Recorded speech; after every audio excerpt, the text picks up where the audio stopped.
ಮನೆಯಿಂದ ಅವರು ಯೂನಿವರ್ಸಿಟಿಗೆ ನಡ್ಕೊಂಡು ಹೋಗುವ ದಾರಿಯಲ್ಲಿ ಅವರ ಶೈಲಿ, ಅವರ ಡ್ರೆಸ್ಸಿಂಗ್ ಕೋಡ್ ಮತ್ತು ಅವರ ಗಾಂಭೀರ್ಯ ಅದನ್ನು ನೋಡಲಿಕ್ಕೆ ಜನ ಸಾಲ್ಗಟ್ಟಲೆ ನಿಲ್ತಾ ಇದ್ರು. ಅದು ಒಂದು ಬೇಕಾಗಿದ್ದು, ಗುರುವಿಗೆ ಬೇಕಾಗಿದ್ದು ಅಂತಹ ಲಕ್ಷಣ. ಅದು ಬೋಧನಾ ಸಾಮರ್ಥ್ಯ ಅದನ್ನು ಗಳಿಸ್ಕೊಳ್ಬೇಕು. ಅದಕ್ಕೋಸ್ಕರ ಇನ್ನೊಂದು ಕಿವಿ ಮಾತು, ಶಿಕ್ಷಕರೇ ದಯವಿಟ್ಟು ನಿಮ್ಮ ಹೋಮ್ವರ್ಕನ್ನು ನೀವು ಮಾಡದೆ ನೀವು ಪಾಠ ಹೇಳಬೇಕು.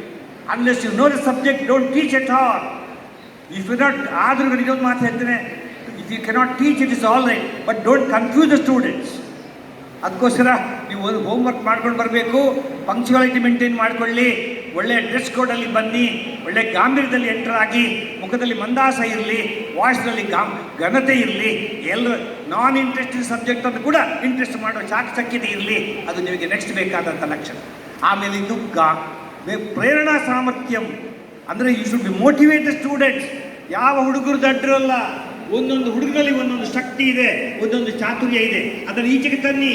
ಜಗಣಾಚಾರ್ಯರೇ ಯಾರೋ ಒಬ್ಬರು ಕೇಳಿದ್ರಂತೆ, ಅಲ್ಲ ಆಚಾರ್ಯಗಳೇ ಏನು ಮಾತಾಡ್ತಿದ್ದೆ, ಅವ್ರು ಕಲ್ಲು ಕೆತ್ತುತ್ತಾ ಇದ್ದರು. ಅವ್ರು ಹೇಳಿದರು, ನಾನು ಕಲ್ಲು ಕೆತ್ತೆ ಅಂತ ಹೇಳಿಲ್ಲ. ಅವ್ರು ಹೇಳಿದರು, ಈ ಕಲ್ಲ ಬಂಡೆಯ ಮೇಲೆ ಎಲ್ಲ ಕಲ್ಲು ಮುಣ್ಣುಗಳು ಆವರಿಸಿ ಕೂತಿದೆ, ಅದರ ಒಳಗೆ ಒಂದು ಸುಂದರ ವಿಗ್ರಹ ಕೂತಿದೆ, ಅದನ್ನು ಈಚೆಗೆ ತರ್ತಾ ಇದ್ದೀನಿ. ಆ ಕೆಲಸ ಶಿಕ್ಷಕರು. Motivational capacity is only for the teacher. ಆಮೇಲೆ ಗಾಂಭೀರ್ಯಂ. A teacher should look like a teacher, talk like a teacher, behave like a teacher, and live like a teacher. What you teach inside the classroom, same thing you should teach outside also. What you preach, you must practice. What you practice, you must teach.